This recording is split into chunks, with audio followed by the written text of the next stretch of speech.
বাড়িতে কি থাকলে অন্নপূর্ণা ভান্ডার প্রকল্পের ফর্ম বাতিল করা হবে এবং আপনারা এই প্রকল্পের ৩,০০০ টাকা পাবেন না। আজকের এই ভিডিওতে আপনাদেরকে এই বিষয়ে একদম বিস্তারিতভাবে জানিয়ে দেব। তো আশা রাখবো ভিডিওটিতে আপনারা প্রত্যেকেই প্রথম থেকে শেষ পর্যন্ত সঙ্গে থাকবেন। দেখুন বন্ধুরা, কোন কোন জিনিস থাকলে আপনারা অর্থাৎ আপনার বাড়িতে কোন কোন জিনিস থাকলে আপনারা অন্নপূর্ণা ভান্ডার প্রকল্পের টাকা পাবেন না সেগুলো আপনাদেরকে এক এক করে জানাবো। তার আগে আপনাদেরকে একটি গুরুত্বপূর্ণ বিষয় জানিয়ে দিই। দেখুন, এই যে অন্নপূর্ণা ভান্ডার প্রকল্পের যে ফর্ম প্রকাশিত করা হয়েছে আপনারা প্রত্যেকেই জানেন, 13 পাতার একটি ফর্ম প্রকাশিত করা হয়েছে।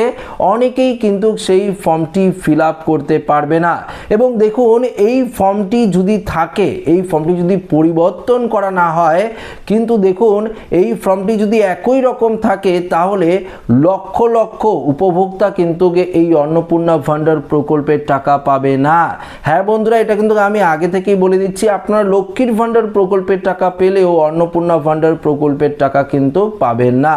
তবে দেখুন, আমরা একটি আপডেট পেয়েছি যেখানে শোনা যাচ্ছে যে এই যে 13 পাতার ফর্ম প্রকাশিত করা হয়েছে, এই 13 পাতার যে ফর্ম সেটা কিন্তু সরলীকরণ করা হবে, অর্থাৎ হয়তো ছোট করা হবে এবং আরো কিছুটা পরিবর্তন কিন্তু করা হতে পারে, এমনটাই কিন্তু আমরা শুনেছি। 90% ধরে রাখুন 80 থেকে 90% সম্ভাবনা রয়েছে এই অন্নপূর্ণা ভান্ডারের যে ফর্ম সেটা কিন্তু সরলীকরণ হতে পারে। এই আপডেটটা কিন্তু ইতিমধ্যেই আমরা পেলাম। তবে দেখুন, হতে পারে আবার নাও হতে পারে, এই ফর্মটিও কিন্তু রেখে দিতে পারে। যদি এই ফর্মটি থাকে, যদি সরলীকরণ করা না হয়, তাহলে যেটা বললাম লক্ষ লক্ষ উপভোক্তা এই প্রকল্পের টাকা থেকে বঞ্চিত হবে। এটা কিন্তু আমি আগেই আপনাদেরকে বলে দিচ্ছি। এবার দেখুন, আপনাদেরকে পরিষ্কারভাবে জানিয়ে দেব যে কোন কোন অর্থাৎ আপনার বাড়িতে কি জিনিস থাকলে আপনারা অন্নপূর্ণা ভান্ডার প্রকল্পের টাকা নাও পেতে পারেন, সেটি একবার আপনাদেরকে জানিয়ে দিচ্ছি।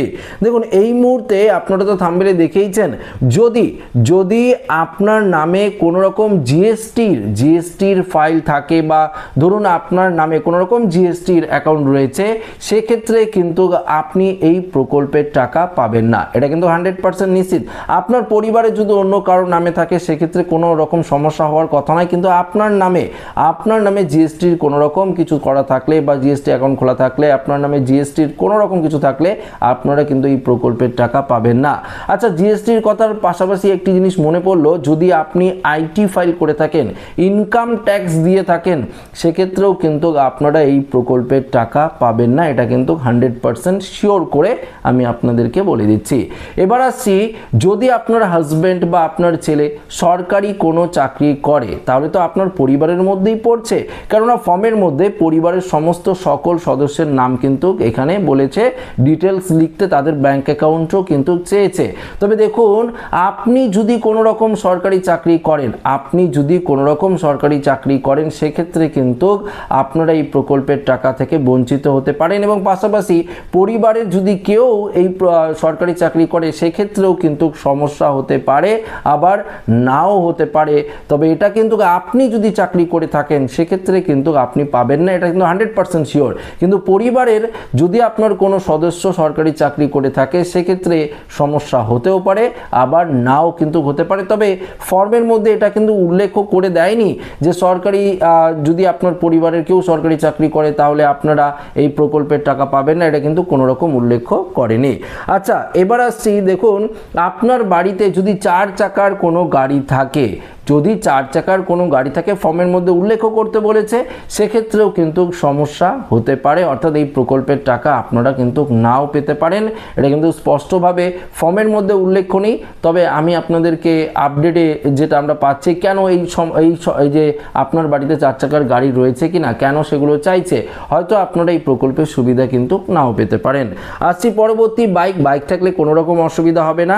এখানে বলেছে যদি আপনার বাড়িতে অর্থাৎ আপনার বাড়ি পাকা থাকে, দেখুন একই পরিবারের আপনারা ধরুন, আমি আপনাদেরকে বোঝাচ্ছি, আপনারা ধরুন বাড়িতে 2 ভাই রয়েছেন, কিন্তু 2 ভাই আলাদা আলাদা থাকেন, সেটাই ব্যাপার পুরো আলাদা। কিন্তু 2 ভাই যদি একসাথে থাকেন, একই রান্নাঘরে যদি সবার খাবার দাওয়ার হয় বা একই রান্নাঘর যদি ইউজ করে রান্না করা হয়, আপনারা যদি একসাথে থাকেন, সেটা কিন্তু পরিবারের মধ্যেই ধরা হচ্ছে, সদস্যদের মধ্যেই ধরা হচ্ছে। সেক্ষেত্রে কিন্তু পরিষ্কার, যদি এখানে বলেছে আপনার যদি 3টির বেশি পাকা বাড়ি থাকে বা ছাদ থাকে বাড়ির, সেক্ষেত্রেও কিন্তু সমস্যা হতে পারে এই অন্নপূর্ণা ভান্ডার প্রকল্পের টাকা পেতে। ট্রাক্টরের কথা উল্লেখ রয়েছে ফর্মের মধ্যে, আপনারা দেখবেন ট্রাক্টরের কথা উল্লেখ রয়েছে।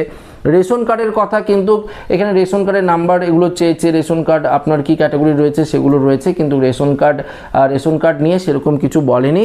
আচ্ছা, এখানে জমির কথা কিন্তু বলা হয়েছে। যদি আপনার নামে রেজিস্ট্রি কোনো জমি থাকে এবং আপনারা যদি সরকারি কোনো রকম এই যে অন্নপূর্ণা ভান্ডারের জন্য অ্যাপ্লাই যদি করেন, সেক্ষেত্রে আপনাদের যে অসুবিধা কিন্তু হতে পারে এই প্রকল্পের টাকা পাওয়ার জন্য। অনেক মহিলা আমাকে জিজ্ঞাসা করছিল যে আমার নামে তো জমি রেজিস্ট্রি রয়েছে এবং আমি তাহলে কি অন্নপূর্ণা ভান্ডার প্রকল্পের টাকা পাবো না, বা আমার হাজবেন্ড তো সরকারি চাকরি করে, সেক্ষেত্রে কি আমি অন্নপূর্ণা ভান্ডার প্রকল্পের টাকা পাবো না? দেখুন ফর্মের মধ্যে এটা কিন্তু কোনো রকম উল্লেখ নেই, কিন্তু সদস্য সংখ্যা তো চেয়েছে, সদস্যের নাম তো চেয়েছে, সেক্ষেত্রে কিন্তু অসুবিধায় আপনার পড়তে হতে পারে। তবে কয়েকজন আবার বলছে যে আমি তো অন্নপূর্ণা ভান্ডার প্রকল্পে অ্যাপ্লাই করব, সেক্ষেত্রে আমার পরিবারের কেন ব্যাংক অ্যাকাউন্ট চাচ্ছে, আমার পরিবারের কেন সমস্ত অর্থাৎ ডিটেলস চাচ্ছে, এটা তো আমি বুঝতে পারছি না, আমি কেন দেব? আমি শুধুমাত্র অন্নপূর্ণা ভান্ডারের জন্য অ্যাপ্লাই করব, তাহলে আমার পরিবারের সমস্ত তথ্য কেন চাচ্ছে? এটা ভুল, এরকম বলে অনেকে মন্তব্য করছে।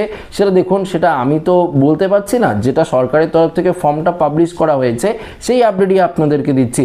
তবে দেখুন, যারা এসআইআর থেকে ডিলিট হয়েছে, যাদের নাম এসআইআর থেকে বাতিল হয়েছে, যদি আপনারা ট্রাইব্যুনালে আবেদন করে থাকেন, সেক্ষেত্রে কিন্তু অনেকটাই চান্স রয়েছে আপনারা এই অন্নপূর্ণা ভান্ডার প্রকল্পের টাকা পাবেন। কিন্তু যদি আপনারা ট্রাইব্যুনালে অর্থাৎ অ্যাপিলেট ট্রাইব্যুনালে আবেদন করে না থাকেন, সেক্ষেত্রে কিন্তু আপনারা এই অন্নপূর্ণা ভান্ডার প্রকল্পের টাকা পাবেন না। যদি আপনারা সিএতেও আবেদন করে থাকেন, সেক্ষেত্রেও আপনারা কিন্তু এই অন্নপূর্ণা ভান্ডারের সুবিধা পাবেন। তবে যেটা আপনাদেরকে বললাম ভিডিও শুরুতেই, এই যে 13 পাতার ফর্ম, এই 13 পাতার ফর্ম দেখে অনেকের কিন্তু হুঁশ উড়ে গেছে, অনেকে আতঙ্কিত রয়েছে, আদৌ কি আমরা এই প্রকল্পের টাকা পাবো? এত কিছু ডিটেলস আমরা কিভাবে লিখবো, ফর্মটা লিখবো যে সেটা কিভাবে লিখবো, লিখতে লিখতে তো আমার অবস্থাই খারাপ হয়ে যাবে, এই রকম বলে অনেকেই কিন্তু বলছে।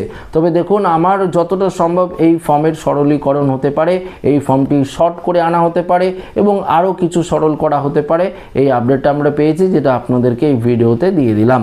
তো বন্ধুরা, আশা রাখবো এই ভিডিওটি প্রত্যেকের ভালো লেগেছে। ভিডিওটি ভালো লাগলে লাইক করবেন, বন্ধুদের সাথে শেয়ার করবেন, নতুন হয়ে থাকলে চ্যানেলটিকে সাবস্ক্রাইব করে আমাদের সঙ্গে জুড়ে থাকবেন। ধন্যবাদ।